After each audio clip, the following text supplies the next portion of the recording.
Hello everybody and welcome to the weekend review for the 2023 Bahrain Grand Prix, and we're going to be looking at everybody in the Formula 1 field from the first race of the season. Many people said it wasn't exactly that exciting, but it had its moments, and there are things coming throughout the season that everyone's going to be like, yeah, this is true Formula 1. So it may not have delivered a belter, but Bahrain certainly did sort of open our eyes as to what the season could be like. A Red Bull possible domination, Ferrari still struggling, but Aston Martin being the diamond in the rough. But let's just get into it first of all, because it was Max Verstappen who took victory after getting pole position number 21. He takes win number 36 of his career as well. Second place for the Red Bull as well, with Sergio Perez, the dream start to the season for a 1-2. It happened last year with Ferrari as well. We wait to see whether it's going to be the same opening race curse as what it was back in 2017, 18, 19, 20 and 21 and 22 as well, that the driver who won the opening round of the season has always gone to finish second in the title, not actually as world champion. But let's hear then now from the two Red Bulls speaking in the media pen. It looked a bit, of course, lonely out there, but there's still, of course, a lot of things to look at and fine-tune. But overall, of course, very happy to win here. Once we lost so many seconds to Max, it was game over. It was more about getting Charles, because he was very strong in that first stint with his new tires. Well, the man who finished third in this race as well. And moving on to our next team of Aston Martin as well, Fernando Alonso proving that he really was back to his best as well, pulling moves on seven-time world champions. Seems to be a thing in his armour as well, isn't it? Back in 2005 he did the same to Michael Schumacher. Now in 2023 he's doing the same to Lewis Hamilton, but it almost came unstuck when Lance Stroll, who was just 13 days after major surgery as well on his wrist in order to be competing here, went up the inside at turn 4 of the opening lap and clipped the back wing as well. No damage, and that Aston Martin looking more like a Nokia brick than a Formula 1 car as well. Alonso said over the radio it was a lovely car to drive. Finished in third position as well, his first podium since Qatar back in 2021 as well, and that was his first podium in a long time. Lance Stroll finished a very impressive 6th position now as well. Let's hear from them both what they have to say in the media pen. We didn't expect to be that competitive. I think we didn't expect to be in the podium, to be honest, in 2023. And we found out that we had the second best car in Bahrain, just behind Red Bull. I was fighting hard with George, brake late into turn 4 to try and stay in front of him. Fernando went for the cut back on Lewis, and we just kind of got caught right there in the middle of the corner. Really lucky to get away with it. But yeah, just a great day for the team. Great points, 3rd and 6th. It's an amazing way to start the season. Ferrari with the next team up as well, and an okay day for Carlos Sainz, despite nearly being out of the race at the very beginning when Perez went in between the two Ferraris after Leclerc came across the track. Sainz had to dart towards the pit exit in order to actually avoid a contact between the two, but it was a good day for Sainz, as I said, in 4th position, getting 12 points, finishing ahead of Hamilton after a fierce battle with Fernando Alonso. But for Charles Leclerc, more problems. Now, before the race started on Saturday evening, they decided to change the energy store unit as well, the ES system. You're allowed 2 per season. They changed the first one because it didn't look like it was going to be reliable enough, to a brand new spec that never run a race, into the second one, and that failed as well. So Charles Leclerc had problems with both energy store units as well. He's now facing a penalty coming into the next race, round 2. Ferrari's pain just continues season upon season. Let's take a look at what they said in the press conference. Not ideal, the reliability, but more than that, it worries me the gap to Red Bull and the race pace of Aston, which at the moment is faster. I don't believe it will be like that in every race, but it shows that in these sort of tracks where you need the rear, it costs us a lot of race time. So a lot of work to do. We had a good gap behind. I was managing the pace. Everything felt good, so it is a shame, but yeah, now I just hope we can look into it, understand what went wrong, and don't have this problem anymore. A driver who had a battle with Fernando Alonso, Lewis Hamilton as well. Hamilton ended up finishing 5th overall. Now this W14 still has a lot of work to do. They're planning upgrades as early to come in as Emilia Romagna as well, which I think is the 6th round of the season after Miami as well. But again, more positive signs for Mercedes, that they've identified the problems with the car that was causing it last year. Maybe this year they'll have better luck. George Russell down in 7th position as well. They're both not happy, but they both know the areas that they need to work on. Felt like one of my better opening laps, but then I just was sliding around. I couldn't turn. I had so much understeer at the beginning. It took so much wing out. I couldn't get around some of the corners, and I just couldn't keep up with the guys ahead. But my mid stint was good, and then at the end, just so close to catching Carlos, but not good enough. We thought we had a chance of fighting the Ferraris and the Aston Martins, and clearly that wasn't the case. I think the fact is we just don't have enough performance on the car. Probably yesterday exceeded our expectations. Today's probably back to the reality, and we just need to get back to the drawing board and keep on working. Rounding out the top 10 then as well, with Valtteri Bottas being in 8th position as well. Great job for him. His teammate as well as Zhou Guanyu, just seeing the second picture at the back behind me as well, finishing down in 16th position, a lap down. Not great at all for the Alfa Romeos. A high day and then a low day as well. A lot of work to do there, but they seem to be one of the most reliable teams coming into this season as well. Alfa having an okay day. Ahead of us were clearly faster, unfortunately. So for that I'm happy, and also being aggressive with the strategy was nice. So solid first race. Well, wasn't much to do out there, but still I feel like there was a little bit of potential of the car. Of course, felt a little bit better than the qualified pace.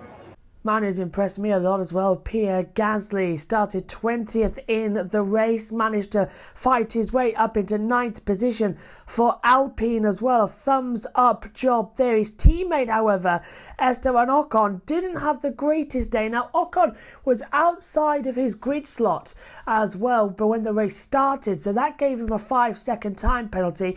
When he came into the pit lane, the mechanics worked on the car inside the 5 seconds, so that gave him another penalty of 10 seconds with the original 5. He had 15 seconds worth of penalties to serve, and then to add insult to injury, he then got a drive-through penalty for speeding in the pit lane. So a worse day for Esteban Ocon as well. He eventually retired from the race, finishing in 18th position. Here they are at the press conference.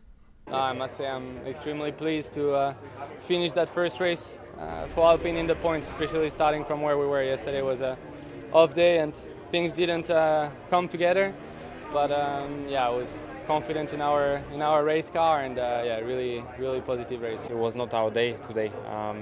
We are usually quite good on these operational things, pit stopping, stopping at the right places.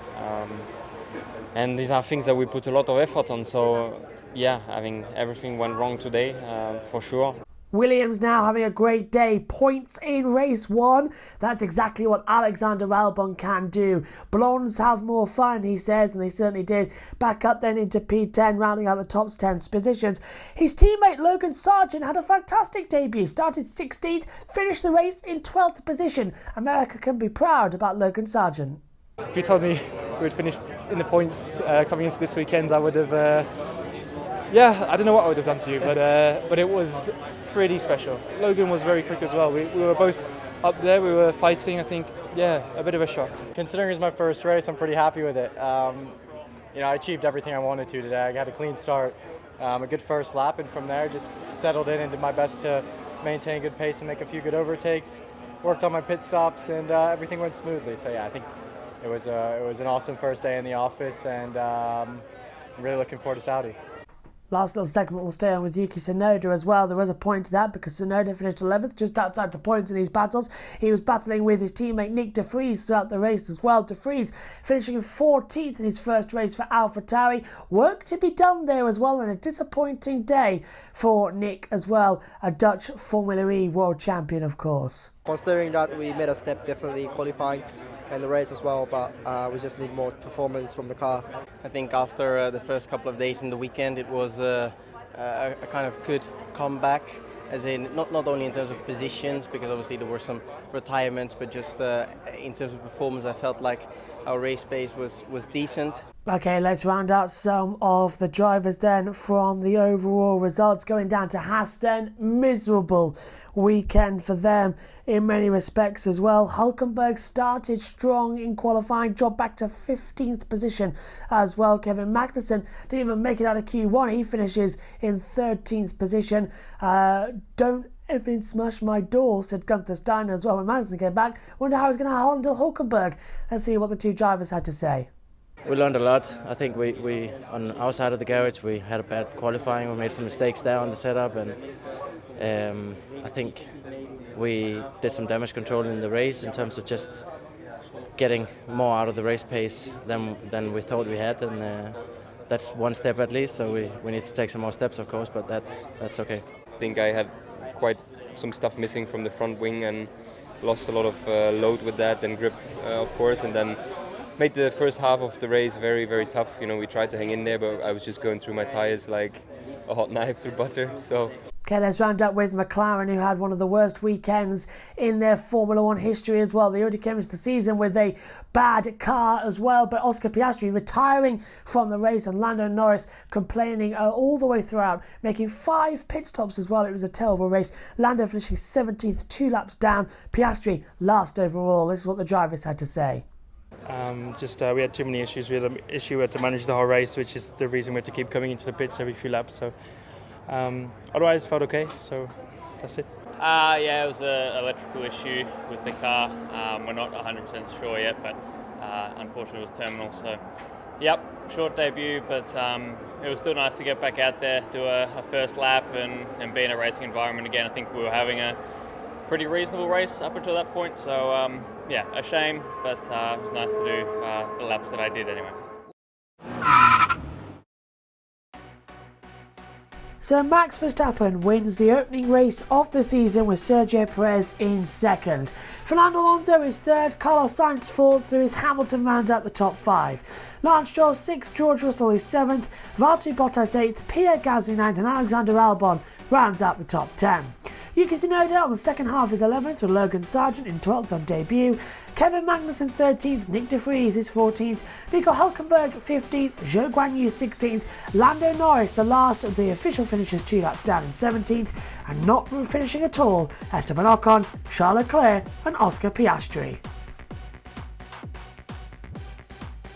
In the Drivers' Championship, Max Verstappen now leads on 25, Sergio Perez has 18, Fernando Alonso third place in the championship for the first time in over 10 years on 15 points, Carlos Sainz has 12, Lewis Hamilton on 10, Lance Stroll 8, George Russell 6, Valtteri Bottas 4, Pierre Gasly 2 and Alexander Albon on 1.